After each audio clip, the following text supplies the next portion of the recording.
Her kim özüne çekididen versin. Her kim öz edip bilýän zadyny halka aýtsyn wara. Her kim özüň edip bilýän zadyny we edip biljek zadyny we bolajak zadyny aýtsyn bilýärmi? Ben oturup hayran galýan ol Akel Paparyň videosunu dinleýän bolsaňyz şu taýda Murat Gurbana näme diýip ýüzlenýär?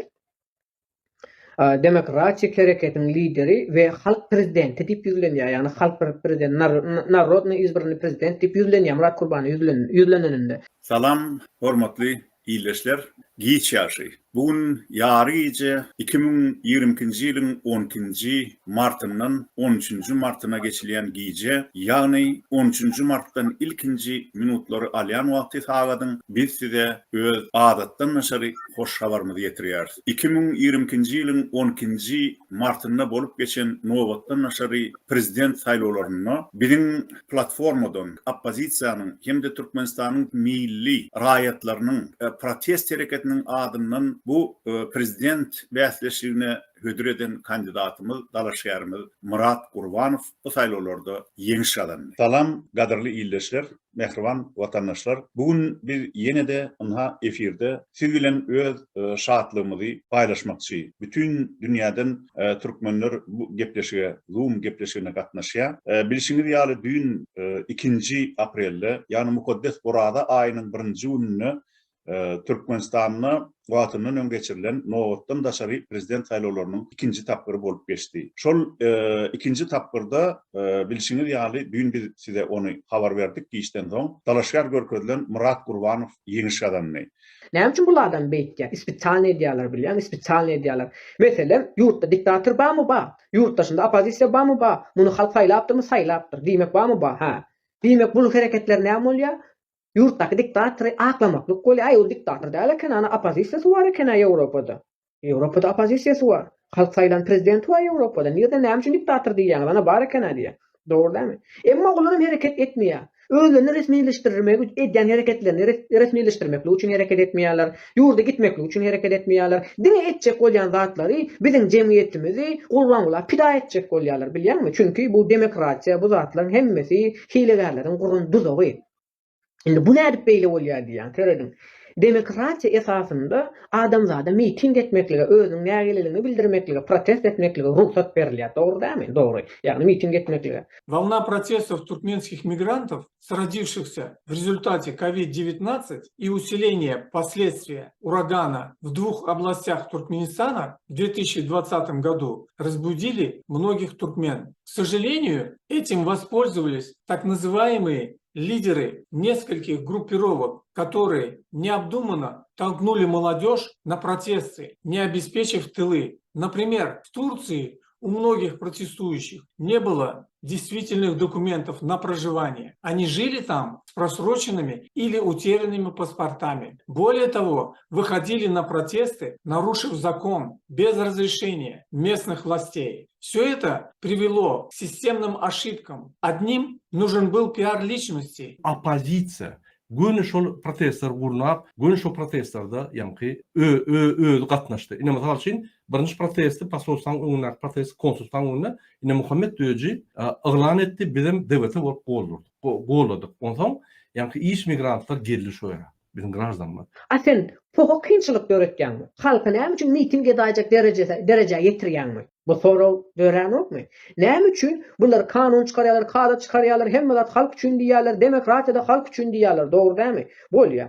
Sen näme üçin bu adamlary, bu jemgyýeti miting etmeklige sebäp edýän? Näme üçin sen bulary mejbur edýän, köçe çykyp miting ederýärler, mejbur edýän? Näme üçin? We bu adamlar miting edýär, dogry dämi? Sinediginde Ýewropada bolýan hereketler. Ýewropada halk üçin, halkyň garşysyna bir sana karar kabul edilýär. We Ýewropanyň halky bu karary kabul etmän, bu halk köçe çykýar, miting edýärler, protest edýärler, köçede aýlanýarlar, nägilerini bildirýärler, aýdym aýtýar, eline baýda galyp ýörýär, dogry dämi? Ýani miting edilip ýör. Bu zatlar ähli publikada görkezilýär, telewizionyada we sosial mediýanyň her platformasyna, her görüşine görkezilýär. Seredin Ýewropanyň halky rahat bir şekilde halka ziýanly alynan karara garşylyklaýan, özleriniň nägilerini bildirýär diýip görkezilýär. O adamlar öz hakkını talep edýär. Seredin öz hakkını talep edýär. Tuğleme. Ana adamlar köçe çykdy, öz hakkını kazandy. Yani halkın karşısına alınan karar red edildi, iptal edildi, koyulsun edildi. Yani bu karar kabul edilmedi, ayrıldı. Adamlar öyle girdiler, keyif ettiler, pikniğe gittiler, tuvaleme Avrupa'da rahat bir şekilde miting ettiler. Şimdi bizim keserettikler, şimdi bizimkiler başlıyor. Görüyorlar, o bizde ansadeken o böyle adamlar çıktı, ellerini defre kaldılar, bayda kaldılar, köçe çıktılar, gülüyorlar, oldu bizimkiler görüyorlar ha, davay başla. Bizimkiler gerek gel ya oğlum. Adamlar köçe çıkarıyorlar, bas köçe koyuyorlar, liderleri, opozisyonlar, adamlar köçe koyuyorlar. Çıkın diye adamlar çık ya. Onu diktatör Ferdi otu bilyam, garaşı otu bir köçe çıkarın davay. Avrupa kayalak miting ettirin, garaşı otu bilyam. Diktatörün öyle avtomatik garaşı otu çünkü öz isliye. Öz islenlik üçün kıyınçılık göreceği ve senin köçe çıkarın yalak mecburluya köçe çıkarın yalak bilyam.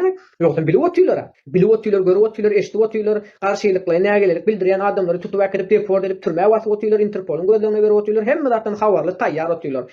Cemiyetin köçe çıkarına garaşı otuylar, kapan kurup elleri pilli otuylar. Bilyam mı? Eller pilli. İşsizlik sebeple gidip balık tutuyorlar, doğru değil mi? Balık tutmakla uçuyla bızov, gurçuk, karvolon, hamir, her gade ediyorlar. Edil kurban olan şunlarla el çiğnekli karşı oldu. Indi bu hudayrun kavur tentekler siyasetin uğurlu yolunu bilmeyenler, diktatöre karşı görüşmekle uğurlu yolunu yitiren bu pidararların alıp barayan siyasi hareketimiz deyip edgen hareketlerinin neticesinde bizim cemiyetimiz tayyarlıksız ve bilimsiz bir şekilde köçe çıkıyorlar. Bilimsiz, tayyarlıksız.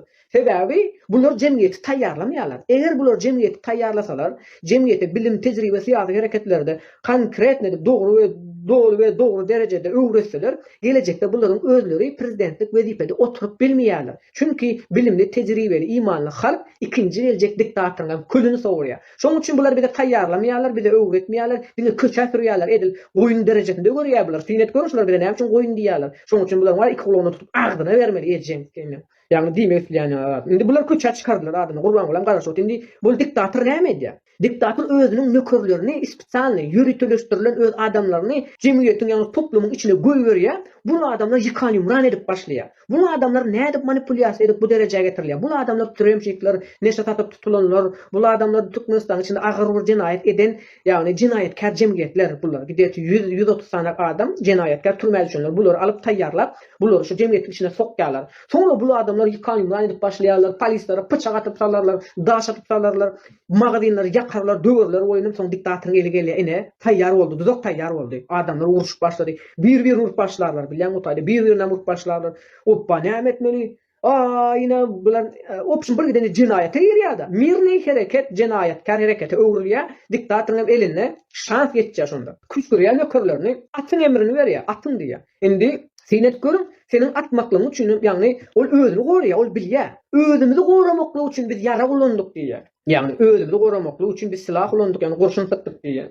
Sebebi bu adamlar elleri bıçaklı, tayaklı atıp salıp polislerin bir karından öldürüyorlar. Polislerin ölürüne deniz karşı oturuyorlar. Çünkü kameralı bir giden adamlar edil miting ediyen şekilde adamların obrazına girip cemiyetin içinde aylanıp görüyorlar, kontrol ediyorlar anlayın beni. Biliyor musun? Şu ad birisi eli bıçaklı bokurdunu koparıyorlar ya, bunu çok koyun biliyor musun? Yürütü adamın başı, polisler öldürmek için yürütü miting ediyenler içinde adamlara yerleştirilen. Bunların gözü karanlıklan öldürmeli. Bunların bir kısansı 3-4 tane polisin bokurdunu bıçağı getirip geçen ağzından sokup götünden çıkarıyor da bir kısanı polisin olayla.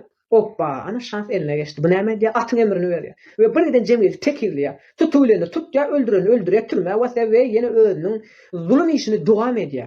Görüyor musun? Nihayet derecede bunlar yıllık bir prezident olup halkın önünde, halkın başında oturuyor ve ezip oturuyor. Biz Murat Kurbanov olduyaz. Mesela men Murat Kurbanov olduyan. Men Murat Kurbanov'un izinde. Okay, men bunu Murat Kurban'dan öğrendim. Diriliş kim adamlar? Diriliş. Kerim. Козёл несчастный. Böyle bir erkek var mı dünyada?